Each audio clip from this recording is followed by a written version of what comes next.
এখন সকল পরে যিনি প্রধান ধর্মদেশক, নির্ধারিত ধর্মদেশক, আমাদের সকলের অত্যন্ত প্রিয়ভাজন, যিনি আমাদের বাংলাদেশ বৌদ্ধ ভিক্ষু, একজন তরুণ একজন ভিক্ষু, বয়স ছোট হতে পারে কিন্তু জ্ঞানে তিনি অত্যন্ত প্রখর। তিনি থাইল্যান্ডের মধ্যে অনেক বছর ছিলেন। আমাদের রাঙ্গুনি থানার অন্তর্গত হরিহর গ্রামের জন্মদাতা সন্তান। বর্তমানে তিনি ঈদুলপুর জ্ঞানোদয় বৌদ্ধ বিহার সুযোগ অধ্যক্ষ হিসেবে নিজে আসছি আপনাদের সামনে। যা আমাদের অনুষ্ঠান হচ্ছে 10টা 11টা 15 মধ্যে আমরা অনুষ্ঠান শেষ করব, এটা মনস্থির করেছে। আমি প্রিয়ভাজন জয়শ্রী থেরার প্রতি অনুরোধ জানাবো, আপনি 11টা 5-এর মধ্যে আপনার অনুষ্ঠান শেষ করার জন্য চেষ্টা করবেন। এখন 10:30টার কাছাকাছি 35 মিনিট থেকে 40 মিনিট আপনি ধর্মদেশনা করবেন।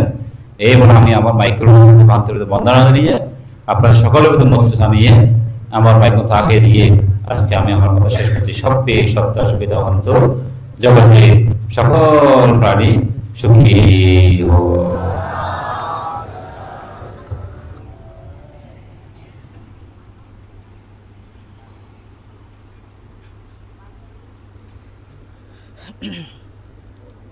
नमो तस्स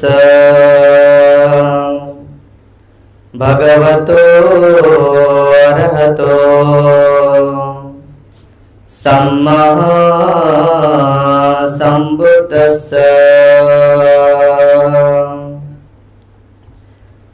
कम्मो विपाकवर्तन्ते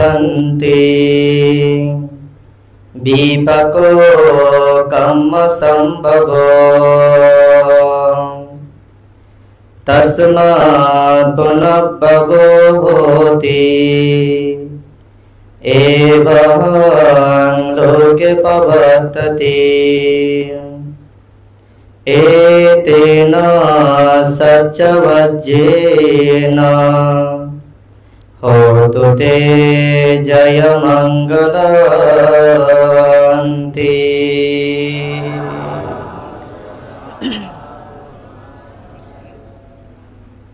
সর্বপ্রথমে সেই জগৎ পূজ্য মহাকারণিক তথাগত সম্যক সম্বুদ্ধকে শিরে স্থাপন পূর্বক নত শিরে শ্রদ্ধা বন্দনা নিবেদন করে ওনারই প্রতিষ্ঠিত তথা প্রচারিত সত্য ধর্ম এবং সঙ্গের উদ্দেশ্যে বন্দনা নিবেদন করে আজকের এই যে চলমান বর্ষবাসের মধ্যে আজকে হচ্ছে ষষ্ঠ উপসদ। আজকের এই দিনে আমাদের বাংলাদেশে যারা বৌদ্ধরা আছেন, বাংলাদেশি বৌদ্ধদের যে প্রাণকেন্দ্র আমরা বলতে পারি ঢাকা ধর্মরাজিক বৌদ্ধ মহাবিহারে আজকের এই যে অষ্টমী তিথি উদযাপন করা হচ্ছে। বিশেষ করে এই প্রতিষ্ঠান যিনি প্রতিষ্ঠা করেছেন, আমি পরম শ্রদ্ধেয় মহাসংঘনায়ক ভান্তের প্রতি নতশিরে শ্রদ্ধা এবং বন্দনায় স্মরণ করছি। সাথে সাথে এই প্রতিষ্ঠানকে যিনি এগিয়ে নিয়ে গেছেন তথা শ্রীবৃদ্ধি করেছেন 28তম সংঘনায়ক ভান্তের প্রতিও আমি স্মরণপূর্বক শ্রদ্ধা বন্দনা নিবেদন করছি। এবং বর্তমানে যিনি এই প্রতিষ্ঠানকে আরো এগিয়ে নিয়ে যাচ্ছেন, যিনি পরিচালক এবং বাংলাদেশ বৌদ্ধ ভিক্ষু মহাসভার বাংলাদেশ বৌদ্ধ কৃষ্টি প্রচার সংঘের যিনি সভাপতি বান্তের প্রতিও আমি বন্দনা নিবেদন করছি। এবং আসন্ন ভবিষ্ঠ অত্র প্রতিষ্ঠানের যিনি উপপ্রধান তথা পরম শ্রদ্ধেয় উপাধ্যক্ষ বান্তের প্রতি শ্রদ্ধা বন্দনা নিবেদন করছি। আরো বন্দনা নিবেদন করছি যিনি আমাদের বাংলাদেশ বৌদ্ধ ভিক্ষু মহাসভা যুবয়ের সভাপতি, অত্র প্রতিষ্ঠানের যিনি উপাধ্যক্ষ পরম শ্রদ্ধেয় শিক্ষক বান্তের প্রতি শ্রদ্ধা বন্দনা নিবেদন করছি। আরো শ্রদ্ধা বন্দনা নিবেদন করছি যিনি আজকের বিকাল বেলার যিনি একক প্রধান সদরমদেশক পশ্চিম সৈয়দবাড়ি শান্তিময় বিহারের সুযোগ্য বিহার অধ্যক্ষ নবরূপকার আমার পরম কল্যাণকামী তথা বাংলাদেশ বৌদ্ধ কৃষ্টি প্রচার সংঘ রাঙ্গুনিয়া উপজেলা শাখার যিনি সভাপতি, বিশেষ করে আমি যার সাথে এই বৎসরও থাইল্যান্ডের মধ্যে বিশেষ করে 40,000 ভিক্ষুর সঙ্গদান এবং আমাদের ইউনাইটেড নেশন তথা যে বেসাক ডে পালন করা হয়, এবছর ভিয়েতনামে আয়োজিত হয়েছিল। আমি ভান্তের সাথে সেখানে গিয়েছিলাম একসাথে।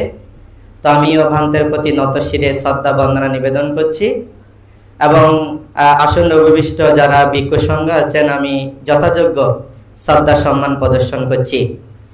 এবং ধর্মপ্রাণ উপাসক উপাসিকাবৃন্দ, আপনারা যারা পূর্ণ চেতনায় আজকের এই পুণ্যময় দিনকে স্মরণীয় বরণীয় করে দুর্লভ মানব জীবনকে যারা সার্থক করার জন্য এখানে উপস্থিত হয়েছেন, আপনাদের সকলকে আমি আমার জন্ম জন্মান্তরের এবং বর্তমান ভিক্ষুত্ব জীবনের শীল সমাধি প্রজ্ঞাময় এবং অতীত জীবনের দানশীল ভাবনাময় পুণ্যরাশি দান করছি। ধর্মপ্রাণ উপাসক উপাসিকা বৃন্দ, বিশেষ করে আমি প্রথমেই যে কৃতজ্ঞতা জানাতে চাই, এই যে ঢাকার প্রাণ কেন্দ্রের মধ্যে যে একটি প্রতিষ্ঠান ধর্মরাজিক মহাবিহার, এই বিহারের মধ্যে যে আমাদের মতো যে তরুণ প্রজন্মের ভিক্ষু সংঘকে এখানে আহ্বান করে ধর্ম দেশনার যে একটা সুযোগ প্রদান করেছেন বা সুযোগ দান করেছেন, বিশেষ করে যারা ম্যানেজমেন্ট, আমি তাদের প্রতি কৃতজ্ঞতা জ্ঞাপন করছি। তো ধর্মপ্রাণ উপাসক উপাসিকা বৃন্দ, আজকে আমাকে যে বিষয়টা নির্ধারণ করা হয়েছে সেটা হচ্ছে কর্ম এবং কর্মতত্ত্বের উপর ধর্মদান করার জন্য।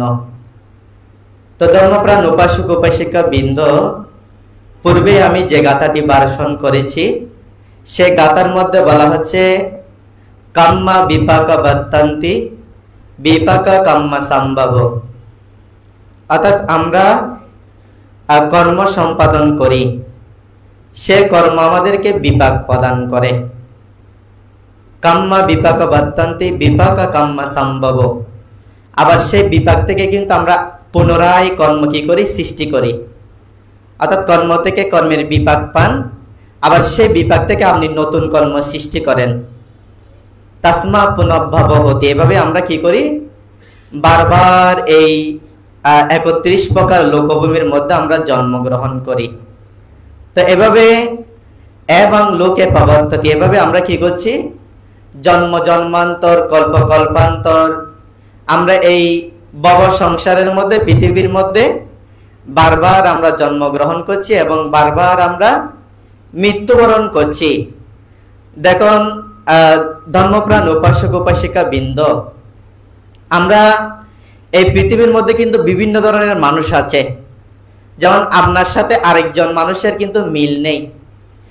একজন অর্থাৎ জন্মসন্তান যদি জন্মগ্রহণ করেও, অর্থাৎ দুজন জন্মসন্তান জন্মগ্রহণ করলো, কিন্তু দেখা গেল তাদের মধ্যেও কি আছে, ভিন্নতা আছে। তাদের মধ্যেও ভিন্ন ভিন্ন আচরণগত হোক বা শারীরিকগত হোক, বুদ্ধির দিক দিয়ে হলেও তাদের মধ্যেও কিন্তু কি আছে, ভিন্নতা আছে। যার কারণে যারা মহাপুরুষ তথা যারা জ্ঞানী পণ্ডিত, তারা এই কর্মটাকে কি করেছেন, স্বীকার করেছেন। কিন্তু এই কর্মের যে একটা প্রথা কিন্তু রয়েছে সমাজের মধ্যে, এটা কিন্তু অত্যন্ত জটিল একটা প্রথা, অত্যন্ত জটিল। যেমন আমাদের মহাকারণিক তথাগত সম্যক সম্বুদ্ধ 2569 বছর আগে তিনি যখন এই পৃথিবীর মধ্যে যখন তিনি উৎপন্ন হয়েছিলেন, সেই সময়ে কিন্তু বিভিন্ন ধরনের কর্মতত্ত্ব এই পৃথিবীর মধ্যে কিন্তু বিরাজমান ছিল। যেমন কেউ কেউ বলতেন কি, মানুষ জন্মগ্রহণ করে এটা হচ্ছে ঈশ্বরের কারণে, অর্থাৎ ঈশ্বর মানুষকে কি করে, সৃষ্টি করে, এই ধরনের একটা তত্ত্ব প্রচলন ছিল।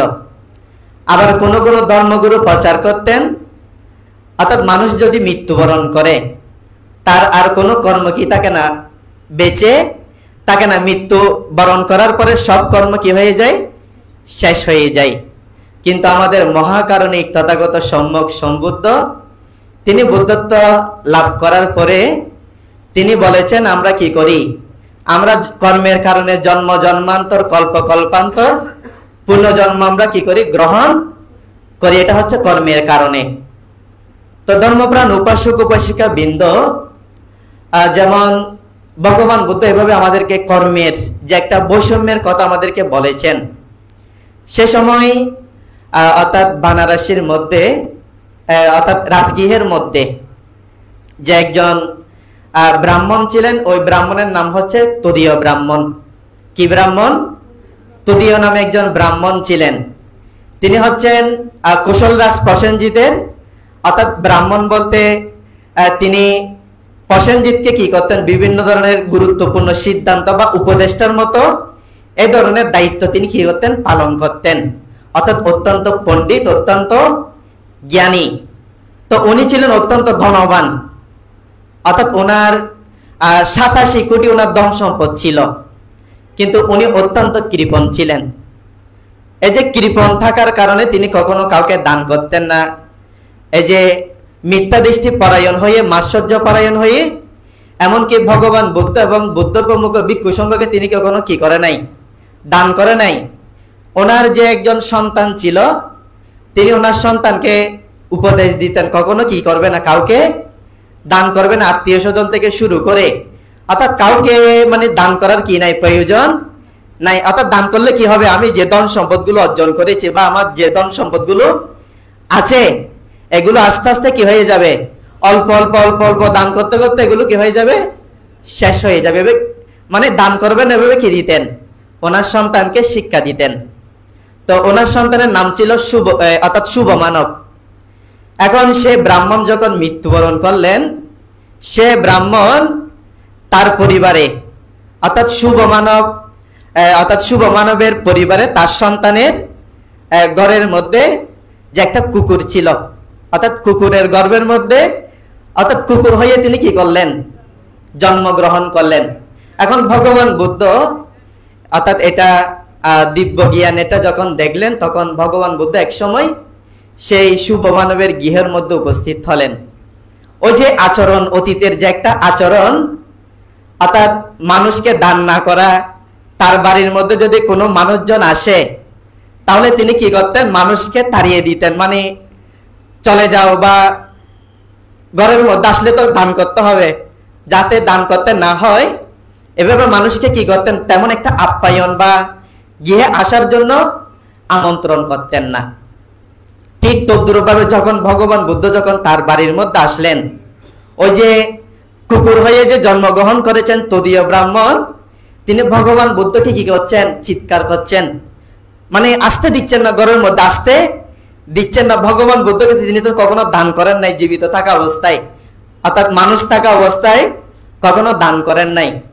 তখন ভগবান বুদ্ধ বললেন, হে তদীয় ব্রাহ্মণ, তুমি অতীত জন্মের মধ্যে মাৎসর্য পরায়ণ হয়ে, অর্থাৎ কৃপণতার কারণে তুমি দান করতে পারো নাই, যার কারণে তুমি এই জন্মের মধ্যে কি হয়েছ, কুকুর হয়ে তুমি জন্মগ্রহণ করেছ। এখন ভগবান বুদ্ধ যখন এই কথা বলল, ওই যে কুকুরটা, মানে ভগবান বুদ্ধ তো আমাকে চিনতে পেরেছে।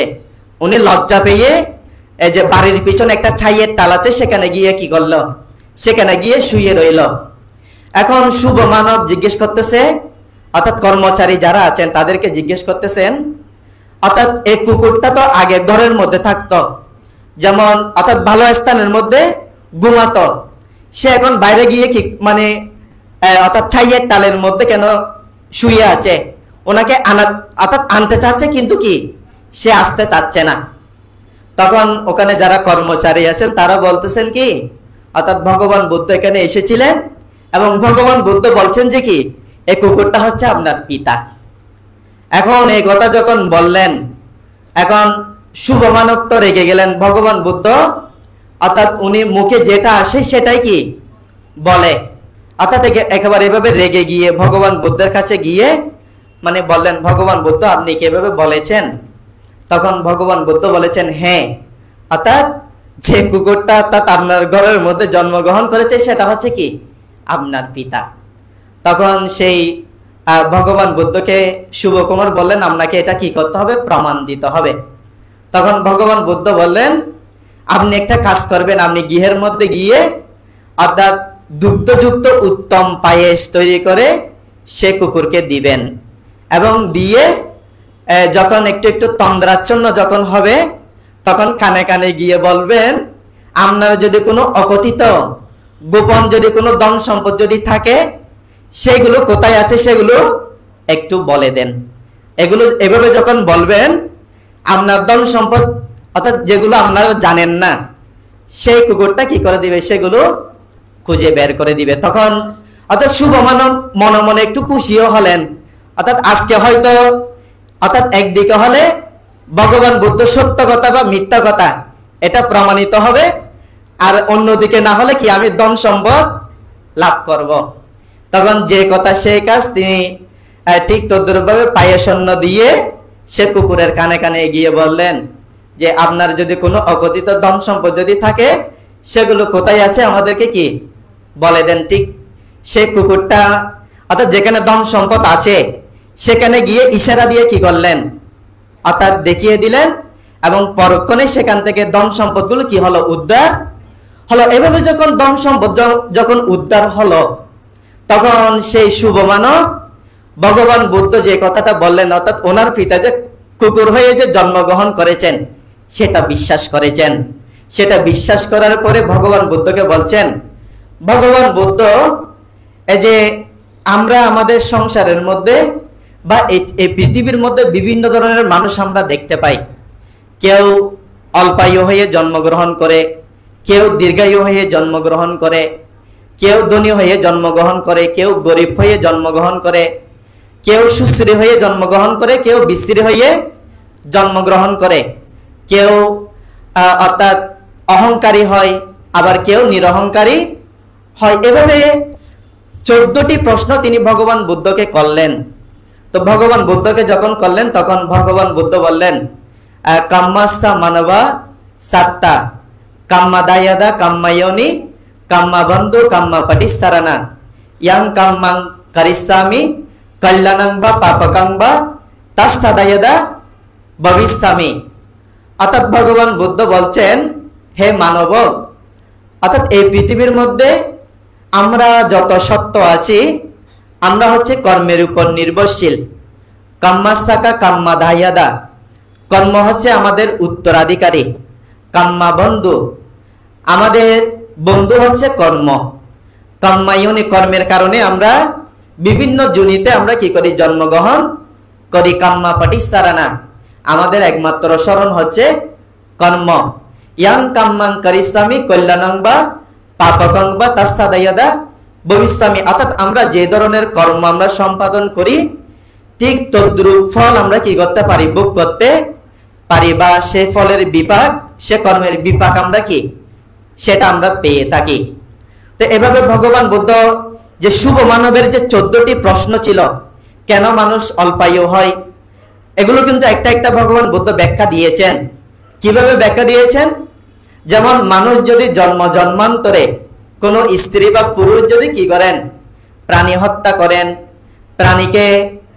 প্রাণীর প্রতি যদি হিংসা করেন, প্রাণীর প্রতি যদি দয়া মায়া শূন্য হয়, তাহলে তিনি জন্মান্তরে কি হয়, অর্থাৎ অল্পায়ু হয়ে জন্মগ্রহণ করে। তো এভাবে আবার দেখা যায় অনেক মানুষ জন্মগ্রহণ করলেও কি হয়, বিভিন্ন ধরনের রোগ ব্যাধির কারণে, বড় বড় রোগ ব্যাধির কারণে কি পাই, কষ্ট পাই। এটাও কিন্তু প্রাণীকে হিংসা করার, প্রাণীকে যন্ত্রণা দেওয়ার কি একটা কর্মের ফল। এভাবে ভগবান বুদ্ধ শুভ মানবকে কি দিলেন, অর্থাৎ কর্মের যে একটা তারতম্য আছে। আমরা সবাই মানুষ হয়ে জন্মগ্রহণ করেছি ঠিক আছে, কিন্তু এখানে কেউ ধনী, কেউ গরিব, কেউ সুশ্রী, কেউ বিশ্রী, এগুলোর কারণ হচ্ছে একমাত্র কর্মের বিপাক। এভাবে ভগবান বুদ্ধ বলেছেন। তো ধর্মপ্রাণ উপাসক উপাসিকা বিন্দুভাবে যখন শুভ মানবকে যখন বললেন, তখন শুভ মানব অর্থাৎ কর্মের যে একটা তত্ত্ব সেটা তিনি বিশ্বাস করলেন। তো ধর্মপ্রাণ উপাসক উপাসিকা বৃন্দ, কর্মটা আসলে কি? কর্মটা হচ্ছে আমরা আমাদের চলমান জীবনে আমরা বিভিন্ন ধরনের কাজ আমরা সম্পাদন করে থাকি। প্রত্যেকটা কাজ কিন্তু এক একটা কর্ম। এই প্রত্যেকটা কাজ আপনাকে কি করতে পারে, আপনাকে পরবর্তী জন্ম বা আপনাকে বিপাক প্রদান করতে পারে। যেমন ভগবান বুদ্ধ বলছেন, চেতনাহং বিক্ষবে কাম্মাং বাদামি এক চিত্তাং এক ভব হতি। অর্থাৎ আমরা যে চিন্তাটা করি, আমাদের মনের মধ্যে যে চেতনা উৎপন্ন হয়, সেই চেতনাটাই হচ্ছে আমাদের কর্ম। চেতনাহং বিক্ষবে কাম্মাহং বাদামি এক চিত্তাং এক কাম্য হতি। অর্থাৎ এক একটি চিত্ত এক একটি কি হয়, কর্ম হয়। যেমন কোন একটা মানুষ দেখা গেল উনি চুরি করেছেন বা ডাকাতি করেছেন। এখন চুরি বা যে ডাকাতি করেছেন, হয়তো দেখা গেল উনি ওনার হাত দিয়ে কি করেছেন, চুরি করেছেন বা মানুষকে হত্যা করেছেন। অর্থাৎ ওনার হাত দিয়ে তো উনি কর্মটা সম্পাদন করেছেন বা চুরি করেছেন বা ডাকাতি করেছেন, ঠিক আছে। কিন্তু আগে ওনাকে কে ইনস্ট্রাকশন বা সেটা করার জন্য কে ওনাকে পরিচালিত করেছে, সেটা হচ্ছে ওনার মন বা চেতনা। ওনার মনের মধ্যে উৎপন্ন হয়েছে বলেই, ওনার মনের মধ্যে সেই চেতনা উৎপন্ন হয়েছে বলেই উনি সেই কাজটা কি সম্পাদন করেছেন। ওনার মনের মধ্যে যদি উৎপন্ন না হতো, তাহলে কখনো তিনি কর্মটা কি করতেন না, সম্পাদন করতে পারতেন না। তো সেজন্য ভগবান বুদ্ধ বলেছেন কি, চেতনাহং বিক্ষবে কাম্মাহং বাদামি। অর্থাৎ আমাদের চেতনাই হচ্ছে কর্ম। আমরা যেরকম চেতনা বা যেরকম চিন্তা করি, সেই চিন্তা থেকেই আমরা কর্ম সৃষ্টি হয়, সেভাবে আমরা কি করি, কাজ আমরা সম্পাদন করি। যেমন ভগবান বুদ্ধ যে কর্মতত্ত্বের মধ্যে কৃত অনুসারে অর্থাৎ কর্মকে 4 ভাগে ভাগ করেছেন। যেমন প্রথমে বলা হচ্ছে জনক কর্ম। অর্থাৎ যে জনক কর্ম হচ্ছে কোনটা, অর্থাৎ যে কর্ম আপনাকে জন্ম প্রদান করে, অর্থাৎ মাতৃজঠরের মধ্যে প্রতিসন্ধি দান করার জন্য কি করে, সহযোগিতা করে, সেটাকে বলা হচ্ছে কি কর্ম, জনক কর্ম। তারপর দ্বিতীয় নম্বরে বলা হচ্ছে উপস্তম্ভক কর্ম। উপস্থাপক কর্ম কোনটা, যেমন আপনি মাতৃজঠরে জন্মগ্রহণ করলেন বা আপনি জন্মগ্রহণ করলেন, অর্থাৎ আপনার কর্ম যদি কুশল প্রক্রিয়া হয় বা আপনার কর্ম যদি অকুশল প্রক্রিয়া হয়, যেমন আপনি হচ্ছেন একজন ভালো একজন কি ছাত্র বা স্টুডেন্ট। এখন আপনার যারা বন্ধু বান্ধব আছে, আপনার মাতা পিতা আপনার প্রতি অত্যন্ত যত্নবান, আপনার যাতে লেখাপড়ার মধ্যে যাতে কোনো অসুবিধা না হয় সে ধরনের পরিবেশ আপনার জন্য সৃষ্টি করেছেন, সেটা হবে আপনার জন্য কি উপস্তম্ভক। অর্থাৎ আপনার জনক কর্মকে কি করে, সহযোগিতা করে। অর্থাৎ কুশল হলে কুশলভাবে সহযোগিতা করে, আবার যদি অকুশল হয় তাহলে অকুশল ভাবে কি করে, সহযোগিতা করে। যেমন অর্থাৎ কোন মানুষের কাজ হচ্ছে কি, মানে অকুশল কাজ সম্পাদন করা। যেমন একজন ছাত্র, উনি কিন্তু লেখাপড়ার মধ্যে তেমন একটা কি নয়, মনোযোগী নয়। ওনার সাথে যে বন্ধু বান্ধব গুলো কি হলো, যুক্ত হলো, তারাও ঠিক তার মতো কিরকম, অর্থাৎ অমনোযোগী বা লেখাপড়া করার মতো কি নাই, মন মানসিকতা নেই। অর্থাৎ এটা হচ্ছে কি অকুশল পক্ষে, অর্থাৎ খারাপ দিক দিয়ে কি ওনার উপস্তম্ভক, অর্থাৎ ওনার কাজকে কি করে, সাহায্য সহযোগিতা করে। তারপর 3 নম্বরে বলা হচ্ছে অর্থাৎ উৎপীড়ক কর্ম। উৎপীড়ক কর্ম হচ্ছে কোনটা, অর্থাৎ আপনার কুশল কর্মের মধ্যে যে কোনো একটা অকুশল কর্ম আপনাকে কি দিবে, বাধা দিবে। আপনার ভালো কাজের মধ্যে যে কোনো একটা খারাপ কাজ আপনাকে কি দিবে, বাধা দিবে। সেটা হচ্ছে কি উৎপীড়ক বা উপপীড়ক কর্ম। আবার আপনি একটি কুশল কর্ম সম্পাদন করছেন বা আপনি একটি অকুশল কর্ম সম্পাদন করছেন, সেখানে কুশল একটা কর্ম আপনাকে কি দিল, মানে ফল প্রদান করলো, সেটা হচ্ছে কি, অর্থাৎ ওই অকুশল কর্মটাকে কুশল কর্ম দ্বারা কি করা, বাধা দেওয়া। এটা হচ্ছে উৎপীড়ক বা উপপীড়ক কর্ম। তারপর 4 প্রকারের মধ্যে আরেক প্রকার কর্ম হচ্ছে কি উপঘাতক কর্ম। উপঘাতক কর্ম কোনটা, উপঘাতক কর্ম হচ্ছে অর্থাৎ যে কর্মটা আপনার জনক কর্মকে সমূলে কি করে দিবে, ধ্বংস করে দিবে। যেমন কোন একটা মানুষের শরীরের মধ্যে রোগ ব্যাধি উৎপন্ন হয়েছে বা একজন স্টুডেন্ট ওনার এমন একটি দুরারোগ্য রোগ উৎপন্ন হলো, উনি সেই রোগের কারণে পড়ালেখা ছাড়তে বাধ্য হলো। এভাবে আস্তে আস্তে ওনার শারীরিক অবস্থা কি হলো, অবনতি হলো। এক সময় দেখা গেল উনি মৃত্যুবরণ করেছেন। এক সময় দেখা গেল কি উনি মৃত্যুবরণ করেছেন। এই যে এটা হচ্ছে ওনার উপঘাতক কর্ম, অর্থাৎ তাহার জনক কর্মকে কি করা, একেবারে সমূলে ধ্বংস করে না দেওয়া পর্যন্ত তার কর্মটা কি হচ্ছে না, শেষ হচ্ছে না। উনি যতক্ষণ মৃত্যুবরণ করেন নাই, অর্থাৎ তাকে শেষ দেখা দেখে কি করেছেন, সে কর্মটা অর্থাৎ রক্ষা পেয়েছেন। সেটা হচ্ছে কি উপঘাতক কর্ম। যেমন তার একটি উদাহরণ আমি দিতে চাই, অর্থাৎ উৎপীড়ক কর্মের উদাহরণ। যেমন শ্রাবস্তীর মধ্যে তখনকার দিনে যে বাতকালক নামে একজন চোরঘাতক রাজ পরিবারের মধ্যে ছিলেন।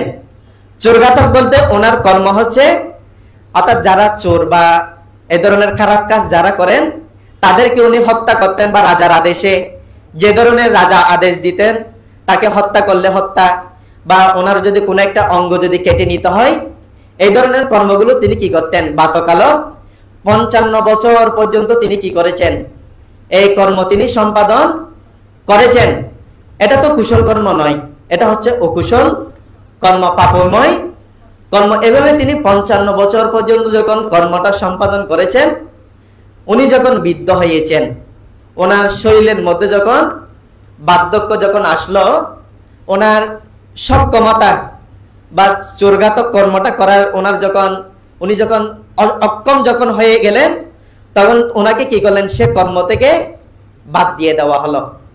এখন উনি চিন্তা করছেন, অর্থাৎ এই কর্মটা করতে গিয়ে আমি দীর্ঘদিন পর্যন্ত মানে ভালো পোশাক পরতে পারি নাই, সুন্দর মতো চলাফেরা করতে পারি নাই, ভালো মন্দ খাওয়া দাওয়া করতে পারি নাই। তখন তিনি স্ত্রীকে উপদেশ দিলেন, মানে আমি একদম মানে নিজেকে সুন্দরভাবে আজকে কি করব, উপস্থাপন করব। উনি একদম অর্থাৎ স্নান টান করে ভালো সুন্দর কাপড় চোপড় পরে সেভাবে তিনি কি হলেন, রেডি হলেন, তৈরি হলেন।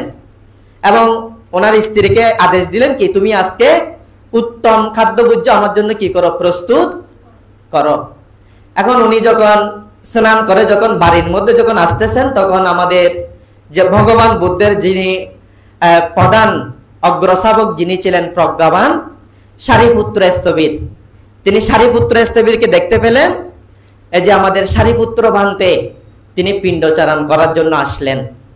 এখন সারিপুত্র ভান থেকে যখন তিনি দেখলেন, তখন সে বাতকালক চিন্তা করলেন, আমি তো আমার জীবনের মধ্যে কখনো ভালো কাজ আমি সম্পাদন করতে পারি নাই। আমি যে কর্মটা সম্পাদন করেছি, অর্থাৎ সেটা আমার একটা কর্ম, যা অর্থাৎ আমার জীবন চালানোর জন্য হলেও আমাকে কি করতে হয়েছে, সে কর্মটা করতে হয়েছে। এটা আমি অর্থাৎ নির্দ্বিধায় এটা কি খারাপ কর্ম, অকুশল কর্ম। তখন তিনি চিন্তা করলেন, আমি আজকে এই ভান থেকে কি করব, দান করে আমার জীবনটাকে আমি কি করতে চাই, সার্থক করতে চাই। তখন তিনি কি করলেন, সে সারিপুত্র ভান থেকে বাড়ির মধ্যে এনে, বাড়ির মধ্যে যে ওনার স্ত্রী উত্তম পায়েস খাদ্যভোজ্য যেগুলো তৈরি করেছেন, ভান্তের হাত থেকে পাত্র নিয়ে ভান থেকে বলে সেই পাত্রের মধ্যে পূর্ণ করে ভান থেকে কি করলেন, দান করলেন। তখন সারিপুত্র ভান্তে সেই বাতকালককে দেশনা করলেন এবং তার দানগুলো কি করলেন, অনুমোদন করলেন। এভাবে অনুমোদন করে যখন সারিপুত্র ভান্তে যখন চলে যাবেন, বাতকালক কিছু দূর এগিয়ে গিয়ে কি করলেন, সেই সারিপুত্র ভান থেকে অর্থাৎ আগু বাড়িয়ে দিয়ে আসলেন। তিনি যখন বাড়ির মধ্যে যখন আসবেন, পথের মধ্যে সদ্য প্রসূত একটি গাভী ছিল। সে গাভী আঘাতের কারণে সে বাতকালক কি করলেন, মৃত্যুবরণ করলেন। তিনি যখন মৃত্যুবরণ করবেন, ওনার মনের মধ্যে যে চেতনাটা ছিল সেটা হচ্ছে কুশল চেতনা। সারিপুত্র বান থেকে দান করেছেন, দান করার পরে সারিপুত্র বানতে দেশনা করেছেন, দান অনুমোদন করেছেন। সে চেতনা নিয়ে তিনি মৃত্যুবরণ করার ফলে তিনি তাবতিংশ স্বর্গের মধ্যে গিয়ে তিনি উৎপন্ন হয়েছিলেন।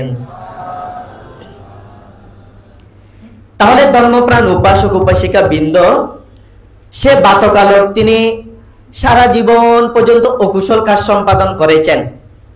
সারা জীবন যেহেতু তিনি অকুশল কাজ সম্পাদন করেছেন, ওনার গতি হওয়ার কথা কোথায়? নরকের মধ্যে। কিন্তু উনি উৎপন্ন হয়েছেন কোথায়? স্বর্গের মধ্যে। সেটার কারণ কি? সেটার কারণ হচ্ছে ওনার জনককর্ম ঠিক আছে। ওনার জনককর্মের কারণে উনি জন্মগ্রহণ করেছেন। উপস্তম্ভক কর্মের কারণে উনি চোরঘাতক কর্ম বা অর্থাৎ জল্লাদ বলে থাকে আর কি, এই ধরনের কর্মটা তিনি কি করেন? সম্পাদন করেছেন 55 বছর পর্যন্ত। সেটা হচ্ছে তার জন্য উপস্তম্ভক কর্ম। এখন অকুশল কর্মকে বিপাক প্রদান করে, অর্থাৎ অকুশল কর্মকে বাধা দিয়ে হঠাৎ মধ্যে তার যে একটা কুশল কর্ম উৎপন্ন হয়ে তার জন্মের গতিটা কি করে দিল? পুনর্জন্মের গতিটা ওনাকে খারাপ স্থান থেকে ভালো স্থানে নিয়ে গেল। অর্থাৎ তার যে কর্মটা তাকে বাধা দিল, সেটাই হচ্ছে তার জন্য কি কর্ম? উৎপীড়ক কর্ম। অর্থাৎ খারাপ কাজের প্রতি, খারাপ কাজে যদি ভালো কাজ যদি কি দেয়? বাধা দেয়, সেটা হচ্ছে ওনার জন্য উৎপীড়ক। আবার ভালো কাজে যদি খারাপ কাজ যদি কি দেয়? বাধা দেয়, সেটা হচ্ছে ওনার জন্য কি? উৎপীড়ক কর্ম। যেমন সেই সময় গঙ্গার তীরবর্তী একজন ব্রাহ্মণ ছিলেন। উনি 30 বছর পর্যন্ত মানে অনিত্য নিয়ে তিনি কি করেছেন? সাধনা করেছেন। এখন 30 বছর পর্যন্ত অনিত্য নিয়ে সাধনা করার পরে উনি কোনো মার্গ বা কোনো ফল তিনি লাভ করতে পারে নাই। তখন ওনার মনের মধ্যে সন্দেহ উৎপন্ন হলো, মানে ভগবান বুদ্ধের ধর্ম কি আসলেই নির্বাণ দিতে পারে? এ ধরনের মিথ্যা দৃষ্টি পরায়ণ হলে তিনি কি করলেন? মৃত্যুবরণ করলেন। এভাবে যখন তিনি মৃত্যুবরণ করলেন, অর্থাৎ 30 বছর পর্যন্ত তিনি সাধনা করেছেন, ঠিক আছে, কিন্তু মিথ্যা দৃষ্টি পরায়ণ হয়ে মৃত্যুবরণ করার কারণে তিনি সে গঙ্গা নদীর মধ্যে কুমির পেত হয়ে তিনি কি করলেন? জন্মগ্রহণ করলেন। তাহলে ওনার অর্থাৎ যে কুশল কর্মটা যেটা ছিল সারা জীবনের 30 বছর পর্যন্ত তিনি যেটা সাধনা করেছেন, তাকে উৎপীড়ক কর্ম হচ্ছে কি? তার মিথ্যা দৃষ্টির কারণে, অবিশ্বাসের কারণে, মনের মধ্যে সন্দেহ উৎপন্ন হওয়ার কারণে তার গতিটা কোথায় চলে গেল? তিনি অর্থাৎ নিম্ন দিকে তাকে নিয়ে গেল। তো এভাবে ভগবান বুদ্ধ আমাদেরকে যে কর্মের শ্রেণী বিভাগ আমাদেরকে চিত অনুসারে এই 4 প্রকার কর্ম আমরা কি করি? আমরা বুক করে থাকি। যেমন এগুলো হচ্ছে কি? প্রবর্তন কালে আমরা বুক করে থাকি। জন্মের পর থেকে এবং মৃত্যুর আগ পর্যন্ত আমরা যে কর্মগুলো বুক করে থাকি, এগুলোকে বলা হচ্ছে কি? কিতা অনুসারে যে কর্মগুলো আমরা প্রবর্তন কালে আমরা কি পাই, এগুলো আমরা বুক করে থাকি। একটা হচ্ছে কি? জনক কর্ম, একটা হচ্ছে উপস্তম্ভক কর্ম, একটা হচ্ছে উৎপীড়ক কর্ম, এবং আরেকটা হচ্ছে কি? উপঘাতক কর্ম। তো ধর্মপ্রাণ উপাসক উপাসিকা বৃন্দ, দেবতত্ত্ব সম্পর্কে আপনারা জানেন।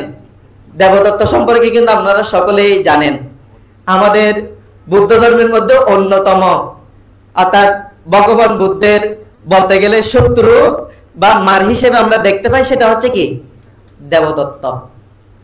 মানে এই দেবতত্ত্ব ভগবান বুদ্ধ কিভাবে যে অত্যাচার করেছেন তার কোনো সীমা পরিসীমা নাই। প্রথমে তিনি ভগবান বুদ্ধকে কি করলেন? প্রস্তাব দিলেন যে কি, আপনি তো বৃদ্ধ হয়েছেন, আপনি এখন সঙ্গের ভার আমাকে কি করুন? প্রদান করুন, আমি সঙ্গ পরিচালনা করব। ভগবান বুদ্ধ দেন নাই। তারপর ভগবান বুদ্ধকে হত্যা করার জন্য গিজ্জকূট পর্বত থেকে পাথর নিক্ষেপ করেছিলেন, যার কারণে ভগবান বুদ্ধের আঙ্গুল থেকে রক্ত নির্গত হয়েছিল। তারপর ভগবান বুদ্ধকে আবার মারার জন্য বেদ নিযুক্ত করেছিলেন। বেদ অর্থাৎ যারা তীর দিয়ে কি করেন? শিকার করেন। এই ধরনের 32 জন বেদ কি করেছিলেন? নিযুক্ত করেছিলেন। অর্থাৎ এটা হচ্ছে ভগবান বুদ্ধের 3য় কর্ম বিভাগ। তো এভাবে মানে বিভিন্ন ধরনের কর্ম করিও তিনি কি করতে পারে নাই? সফল হতে পারে নাই। তার ক্ষেত্রে এই 4টা কর্ম কিভাবে ফল প্রদান করে দেখুন। যেমন জনক কর্মের কারণে দেবদত্ত রাজ পরিবারের মধ্যে জন্মগ্রহণ করেছে, অর্থাৎ জনক কর্ম হচ্ছে কি? জন্ম দেওয়া আর কি। অর্থাৎ ওনার অতীতের কি ছিল? পুণ্য ছিল, পারমী ছিল, যার কারণে তিনি এই রাজ পরিবারের মধ্যে জন্মগ্রহণ করেছেন, জনক কর্ম। তারপর 2য় নাম্বার হচ্ছে উপস্তম্ভক কর্ম, অর্থাৎ তার কুশল কাজকে কি করা, সহযোগিতা করা। তিনি রাজ পরিবারের মধ্যে জন্মগ্রহণ করে রাজসুখ, রাজ ঐশ্বর্য এগুলো তিনি ভোগ করেছেন। এটা হচ্ছে কি ওনার উপস্তম্ভ কর্ম। তারপর তৃতীয় নাম্বারে হচ্ছে উৎপীড়ক কর্ম। তিনি সঙ্গ থেকে কি হয়েছিলেন, বহিষ্কৃত হয়েছিলেন। ওনাকে কি করা হয়েছিল, সঙ্গ থেকে বহিষ্কার করা হয়েছিল। অর্থাৎ এটা ওনার জন্য একটা অপমান, এটা ওনার জন্য কি অপমানজনক কর্ম। অর্থাৎ তার জীবনের মধ্যে তিনি কি পেয়েছিলেন, অপমান, অপদস্থ হয়েছিলেন। এটা হচ্ছে ওনার জীবনে উৎপীড়ক কর্ম। তার 4 নম্বরের মধ্যে উপঘাতক কর্ম। এই যে কর্মগুলোর কারণে উনি যে কর্মগুলো সম্পাদন করেছেন, সঙ্গভেদ করেছেন, বুদ্ধের শরীর থেকে রক্তপাত করেছেন, ভগবান বুদ্ধকে হত্যার চেষ্টা করেছেন। এই পৃথিবীর মধ্যে অর্থাৎ এমন কোন সত্য নেই ভগবান বুদ্ধকে কি করতে পারে, হত্যা করতে বা প্রাণ সংহার করতে পারে। এখন তিনি যে কর্মগুলো সম্পাদন করেছেন এগুলো হচ্ছে কি অত্যন্ত গৃহীত কর্ম, যেগুলোকে বলা হচ্ছে কি গুরু কর্ম। যেমন 5 প্রকার গুরু কর্মের মধ্যে আমরা দেখি কি মাতৃ হত্যা, পিতৃ হত্যা, অরহত হত্যা, বুদ্ধের শরীর হতে রক্তপাত এবং সঙ্গভেদ। এই কর্ম থেকে কয়েকটা কর্ম কিন্তু দেবদত্ত তিনি কি করেছেন, সম্পাদন করেছেন। এই যে উপঘাতক কর্ম, এই কর্ম যেগুলো তিনি সম্পাদন করেছেন, এই কর্মগুলোর কারণে উপঘাতক কর্ম তাকে নিয়ে গেল কোথায়, অবিচি মহানরকের মধ্যে উনি উৎপন্ন হয়েছেন।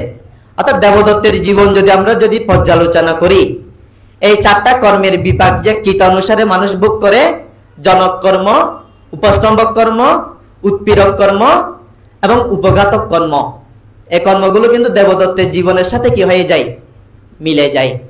তো ধর্মপ্রাণ উপাসক উপাসিকা বৃন্দ, আমরা আমাদের জীবনের মধ্যে যে কর্মটা আমরা সম্পাদন করি, যে চেতনাটা আপনার মনের মধ্যে উৎপন্ন হয়, সে চেতনার উপর ভিত্তি করে আপনি সে কাজটাকে কি করেন, বাস্তবায়ন করেন। আপনার মনের মধ্যে যদি কুশল চেতনা যদি উৎপন্ন হয়, তাহলে আপনি কুশল কাজ সম্পাদন করেন।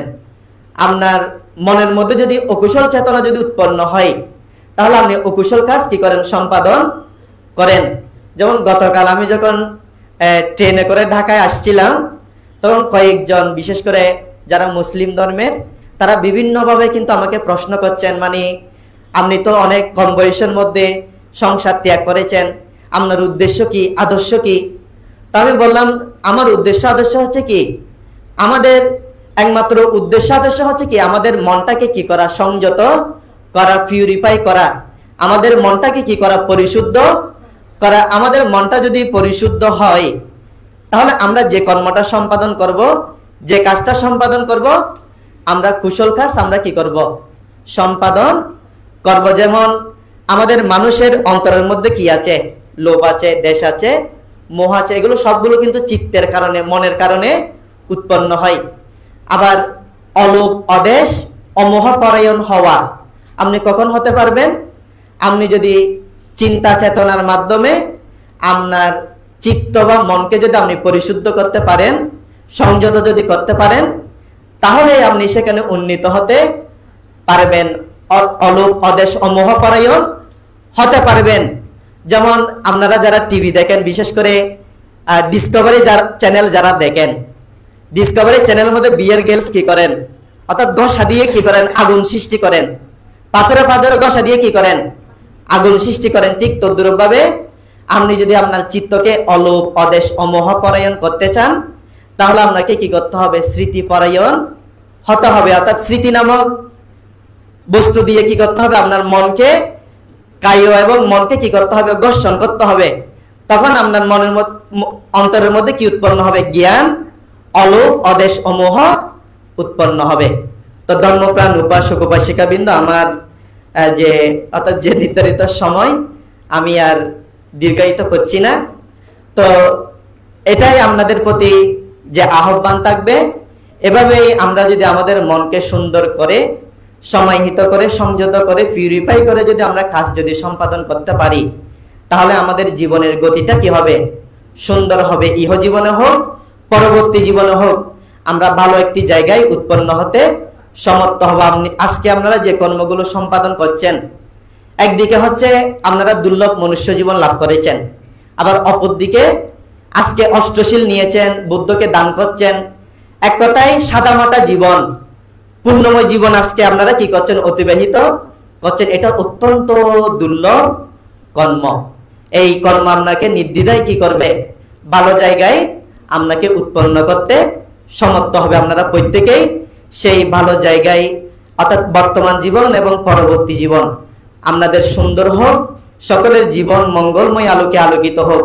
বর্তমান সময়ে সকলেই ভালো থাকুন, সুস্থ থাকুন, নিরাপদে থাকুন, এই বলে আমি পরম পূজনীয় মহান পূজনীয় ভিক্ষু সংঘের চরণ তলে নতশিরে আবারও শ্রদ্ধা, বন্দনা এবং কৃতজ্ঞতা জানিয়ে অত্র প্রতিষ্ঠানের মধ্যে যারা আছেন এবং যারা এই বিশেষ করে অনুষ্ঠান ব্যবস্থাপনা যারা করেছেন তাদের প্রতি আবারও কৃতজ্ঞতা জানিয়ে আমার সংক্ষিপ্ত ধর্মকথা পরিসমাপ্ত করছি। জগতের সকল প্রাণী সুখী হোক।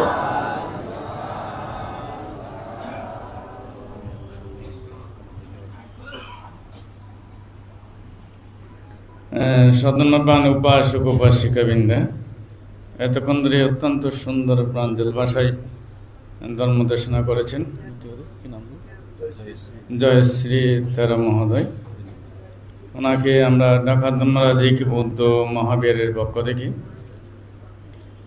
এবং আমাদের বাংলাদেশ বৌদ্ধ কৃষ্টি প্রচার সংঘের পক্ষ থেকে আবার ঢাকা ধর্মরাজিক বৌদ্ধ মহাবিহারের উপাসক উপাসিকা ভিক্ষু সংঘ সভা এবং আমাদের বিশেষ করে ঢাকা ধর্মরাজিক বৌদ্ধ মহাবিহারের অধ্যক্ষ পরম শ্রদ্ধেয় ভান্তির পক্ষ থেকে ওনাকে অশেষ ধন্যবাদ এবং পুণ্যদান করছি। উনি অত্যন্ত সুন্দর দেশনাদি করেন। আবারও বিশেষ করে উনি গত বছর একই সাথে আমরা সিলেটে গিয়েছিলাম, ওখানে অত্যন্ত সুন্দরভাবে উনি আলোচনাদি করেছিলেন। আজকেও আলোচনাদি করেছেন, কিন্তু সময় না থাকার কারণে আর একটু দিলে ভালো হতো, কিন্তু সময় তো নেই। তো সেই কারণে আমরা আর ওনাকে সময় দিতে পারতেছি না। তো আমরা আপনার সকলে চলেন